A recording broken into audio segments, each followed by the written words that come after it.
BTV देख रहे सभी दर्शकों का स्वागत। मैं हूं लवदीप बडियाल। बुलेटिन की शुरुआत करते हैं हेडलाइंस के साथ। मणिपुर हिंसा के मामलों की जांच के लिए CBI ने 53 अफसरों की लिस्ट की तैयार। नेहरू मेमोरियल म्यूजियम का नाम बदलने पर बोले कांग्रेस नेता राहुल गांधी। राष्ट्रवादी कांग्रेस पार्टी के संस्थापक शरद पवार ने प्रधानमंत्री नरेंद्र मोदी के लाल किला वाले भाषण पर साधा निशाना। राजस्थान यूनिवर्सिटी में छात्र संघ चुनाव को लेकर छात्रों के आंदोलन ने लिया उग्र रूप। अब खबरें विस्तार के साथ। मणिपुर हिंसा के मामलों की जांच के लिए CBI ने बुधवार को 53 अफसरों की लिस्ट तैयार की है, जिनमें 29 महिलाएं शामिल की गई हैं। इन अफसरों को देश भर के CBI ऑफिस से इकट्ठा किया गया है।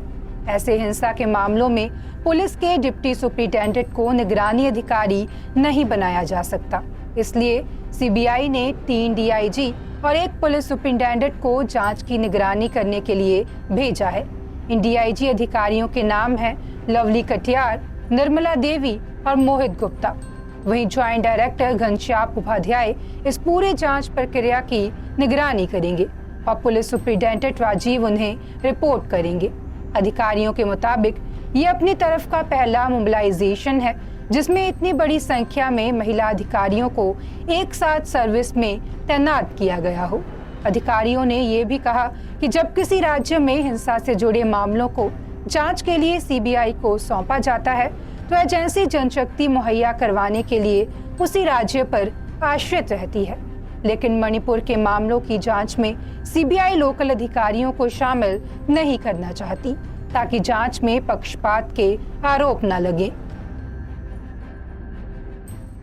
बिल्किस बानो गैंगरेप केस में गुरुवार 17 अगस्त को सुप्रीम कोर्ट में सुनवाई हुई। गुजरात सरकार की ओर से पेश हुए assistant solicitor general ASG Raju ने कोर्ट में कहा कि कानून ये नहीं है कि हर किसी को हमेशा के लिए सजा दी जाए। कैदियों को सुधार का मौका मिलना चाहिए। इस पर जस्टिस नागरत्न ने पूछा कि रिहाई में छूट का फायदा सिर्फ बिल्किस के दोषियों को ही क्यों दिया गया, बाकी कैदियों को ऐसी छूट क्यों नहीं मिली। अदालत ने ये भी पूछा कि जब गोधरा की कोर्ट में ट्रायल नहीं किया तो उससे राय क्यों मांगी गई। बता दें कि बेंच ने इस मामले में एडवाइजरी कमेटी का ब्यौरा मांगा है और अगली सुनवाई 24 अगस्त को जस्टिस BV नागरत्न और जस्टिस उज्जवल भुइयां की बेंच में होगी। नेहरू मेमोरियल म्यूजियम का नाम बदलकर प्रधानमंत्री म्यूजियम रख दिया है। इस पर गुरुवार को राहुल गांधी ने कहा कि उनकी पहचान उनके कर्म से है, नाम से नहीं। दरअसल केंद्र ने 15 अगस्त को नेहरू मेमोरियल म्यूजियम व लाइब्रेरी का नाम बदलकर prime minister museum and library society कर दिया था। गौरतलब है ये फैसला जून में लिया गया था। बता दें कि कांग्रेस केंद्र के इस फैसले का विरोध कर रही है। नेता सुप्रिया श्रीनेत ने कहा कि पंडित नेहरू ने आधुनिक भारत की नींव रखी। उन्होंने IIM, एम्स, IIT, इसरो जैसे संस्थान बनाए। इस देश में लोकतंत्र को जिंदा रखा। प्रधानमंत्री मोदी को इतिहास में बहुत नेगेटिव रूप में याद किया जाएगा। राष्ट्रवादी कांग्रेस पार्टी के संस्थापक शरद पवार ने गुरुवार को प्रधानमंत्री नरेंद्र मोदी के लाल किला वाले भाषण का जिक्र करते हुए उन पर निशाना साधा। शरद पवार ने कहा कि प्रधानमंत्री नरेंद्र मोदी ने 15 अगस्त को मी पुनः येईन यानी मैं फिर आऊंगा कहा था। मैं उन्हें बताना चाहता हूं कि ऐसी ही बात महाराष्ट्र के पूर्व मुख्यमंत्री देवेंद्र फडणवीस ने कही थी और वे सत्ता में आएंगे, लेकिन उनका कद घट गया। इसी प्रकार प्रधानमंत्री मोदी भी अगले 15 अगस्त पर लाल किले से झंडा फहराने की बात कह रहे हैं। वे ना जाने कि किस रूप में झंडा फहराएंगे। राजस्थान यूनिवर्सिटी में छात्र संघ चुनाव को लेकर छात्रों का आंदोलन उग्र रूप लेता जा रहा है।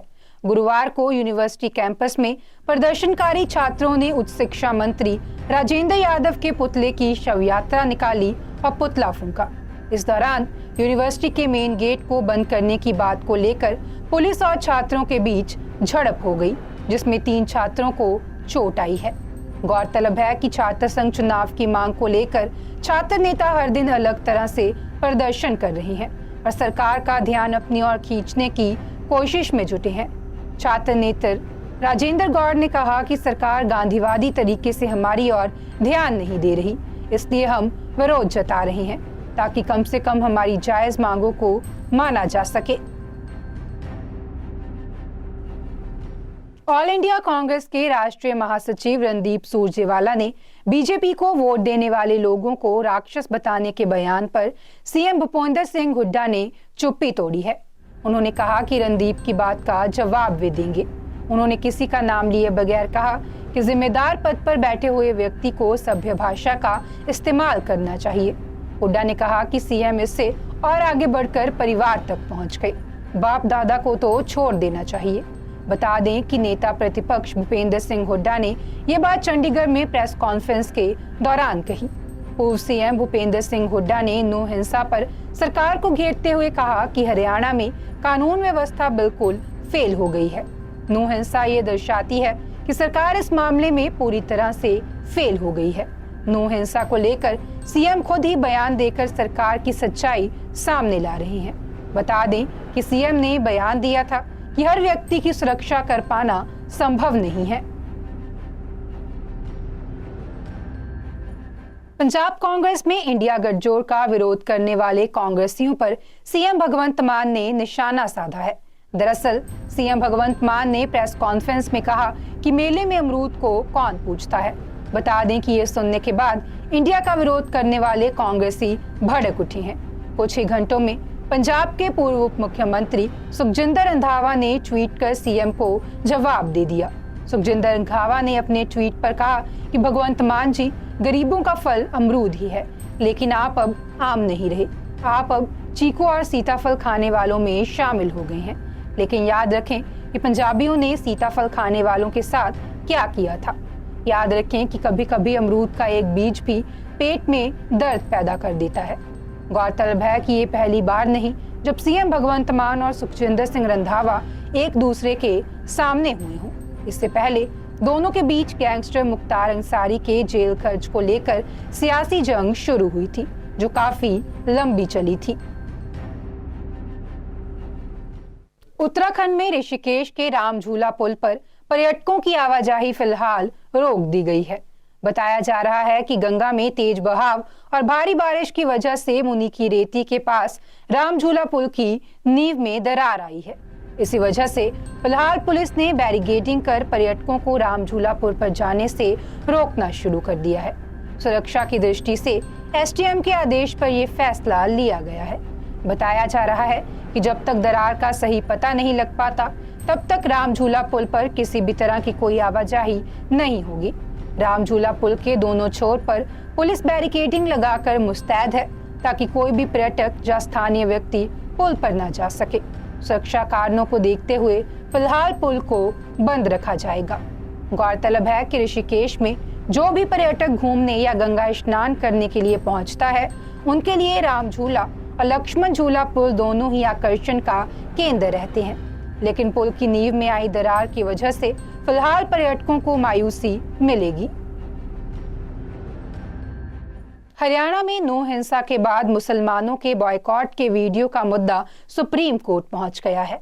दिल्ली हाई कोर्ट की महिला वकीलों के फोरम ने गुरुवार को सुप्रीम कोर्ट के चीफ जस्टिस डीवाई चंद्रचूड़ को लेटर भेजा है, जिसमें सोशल मीडिया पर चल रहे मुसलमानों के बॉयकॉट के वीडियो और दूसरी सामग्री पर कार्रवाई की मांग की गई है।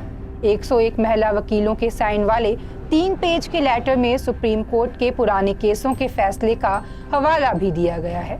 उन्होंने नफरत भरे भाषण वाले वीडियो पर चिंता जताते हुए सुप्रीम कोर्ट से 3 मांगे की हैं, जिनमें हरियाणा सरकार को इन्हें रोकने के लिए कदम उठाने, भाषण के वीडियो पर रोक लगाने और इसके लिए जिम्मेदार लोगों पर कार्रवाई की मांग शामिल है। वकीलों ने ये भी कहा कि इस तरह के वीडियो राज्य प्रशासन और पुलिस के फेलियर हैं, क्योंकि वो हेट स्पीच के दौरान और उसके बाद कोई कार्रवाई नहीं कर पाते। भाजपा ने विधानसभा चुनाव की घोषणा से पहले ही मध्य प्रदेश की 39 और छत्तीसगढ़ की 21 सीटों पर प्रत्याशियों का ऐलान कर दिया है। गौरतलब है कि दिल्ली में एक दिन पहले यानी 16 अगस्त को ही केंद्रीय चुनाव समिति की बैठक हुई थी। इस बैठक में पीएम मोदी, भाजपा अध्यक्ष जेपी नड्डा, गृह मंत्री अमित शाह, रक्षा मंत्री राजनाथ सिंह, मध्य प्रदेश के सीएम शिवराज सिंह चौहान, एमपी भाजपा अध्यक्ष वीडी शर्मा, छत्तीसगढ़ के पूर्व मुख्यमंत्री रमन सिंह समेत भाजपा के कई वरिष्ठ नेता शामिल हुए थे। बता दें कि इसमें इस बात पर चर्चा हुई थी कि कुछ कमजोर सीटों पर प्रत्याशियों की घोषणा 1-2 दिन में कर दी जाएगी। आज के बुलेटिन में फिलहाल इतना ही। आप देखते रहें BTV, be positive, be yourself.